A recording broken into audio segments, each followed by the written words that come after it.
শীত পড়ে গেছে, তাই গরম ভাতে পোস্ত ভাপা মানে অসাধারণ রেসিপি। তাই আজকে আমি পোস্ত ভাপা করছি। নিয়ে নিয়েছি শিলনোড়ায়, নিয়ে নিলাম 100 গ্রাম পোস্ত, ভিজিয়ে রেখেছিলাম। তার সাথে 3টে কাঁচা লঙ্কা দিয়ে ভালোভাবে বেটে নিলাম।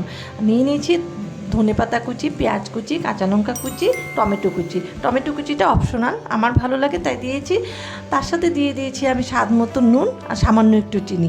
আর সাথে আমি সরষের তেল, কাঁচা সরষের তেলটা একটু বেশি করে দিয়েছি যেন ঝাঁঝটা খুব ভালোভাবে আসে।